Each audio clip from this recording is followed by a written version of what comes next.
দর্শক, ডাকসু নির্বাচনের খবর সংগ্রহে ঢাকা বিশ্ববিদ্যালয়ে লেখা আছেন আমাদের আরেক বিশেষ প্রতিনিধি সৈয়দ আব্দুল মুহিত। এবারে কথা বলবো তার সঙ্গে। মুহিত, ভোট গ্রহণ তো শুরু হয়ে গেছে, ভোটারদের উপস্থিতি কেমন দেখছেন? কনক, আপনি জানেন সকাল ৮টা থেকে ডাকসু নির্বাচনের যে আনুষ্ঠানিকতা অর্থাৎ ভোট গ্রহণ প্রক্রিয়া সেটি শুরু হয়েছে। ১ ঘন্টারও বেশি ভোট গ্রহণ হয়েছে। আমি সকাল ৮টায় যখন সিনেট ভবনে ছিলাম তখন ভোটের যে প্রক্রিয়া, যারা ভোট দিয়েছেন তারা বলছেন যে উৎসব মুখর পরিবেশ। তারা অনেকেই এই জীবনে কোনো একটা সময় প্রথমবারের মতো ভোট দিলেন।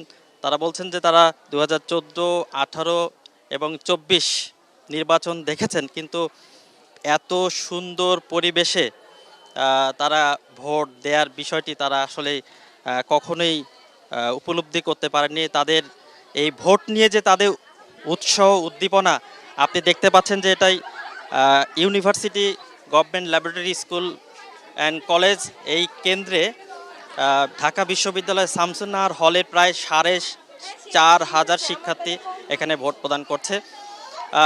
সুষ্ঠু সুন্দর পরিবেশে লাইনে দাঁড়িয়ে তারা ভোট দিচ্ছেন।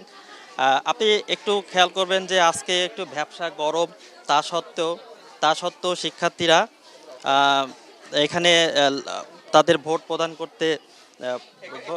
প্রদান করে যাচ্ছেন। তো সব মিলিয়ে এখানে যে পরিবেশ, শিক্ষার্থীরা তারা বলেছেন যে উৎসব মুখর পরিবেশ। একে তো তারপর তারা জীবনে প্রথমবারের মতো ভোট দিয়েছেন। আহ, আহ, আহ, জীবনে প্রথমবারের মতো ভোট দিচ্ছেন। অনেকে বলছেন যে এটি চান রাতের মতো অবস্থা।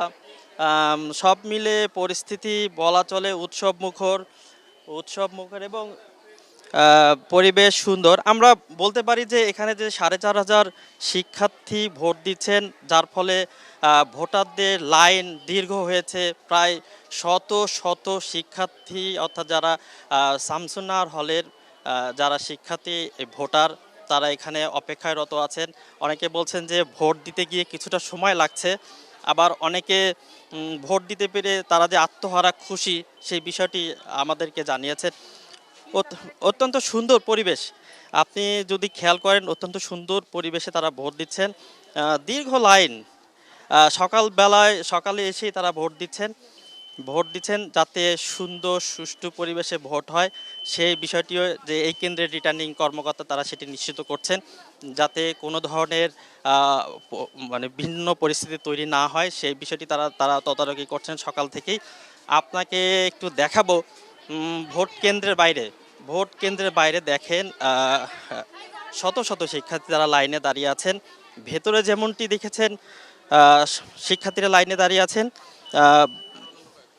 কেন্দ্রের বাইরেও তারা অপেক্ষা করছেন। আমরা যদি একটু কথা বলি যে কেমন এই ভোট নিয়ে আপনাদের প্রত্যাশাটা কি আসলে?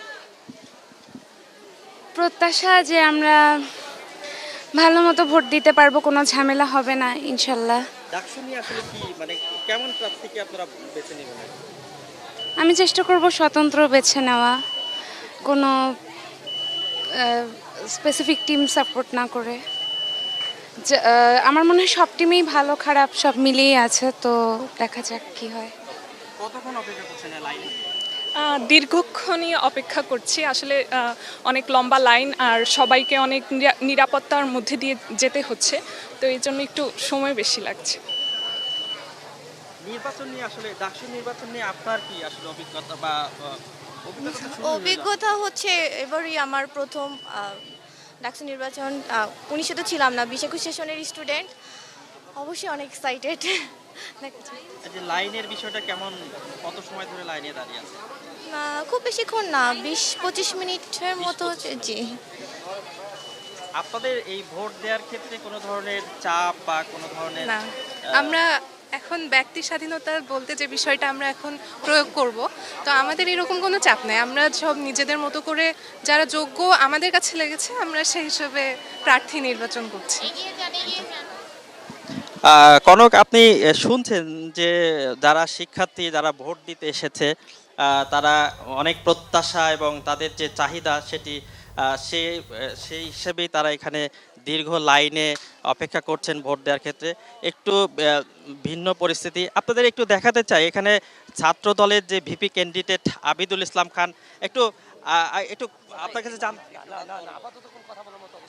উনি আসলে গণমাধ্যমেমের সঙ্গে এখন কথা বলতে চাচ্ছেন না। উনি উনি যারা ভোটার তাদের সাথে একটু সৌজন্যমূলক কথাবার্তা বলছেন। অর্থাৎ আপনাকে বলে রাখি যে ঢাকা বিশ্ববিদ্যালয়ের যে উৎসব মুখর পরিবেশ, সেটি কিন্তু বলাই যায় এখন পর্যন্ত কোনো ধরনের অভিযোগ কেউ কোনো শিক্ষার্থী কোনো ভোটার আমাদের কাছে করেনি। তো ঢাকা বিশ্ববিদ্যালয়ের গভর্নমেন্ট ঢাকা বিশ্ববিদ্যালয়ের university laboratory school and college থেকে সর্বশেষ অবস্থা। এর বিস্তারিত আরও কোনো তথ্য পেলে আপনাকে জানিয়ে দেওয়ার চেষ্টা করব। কনক।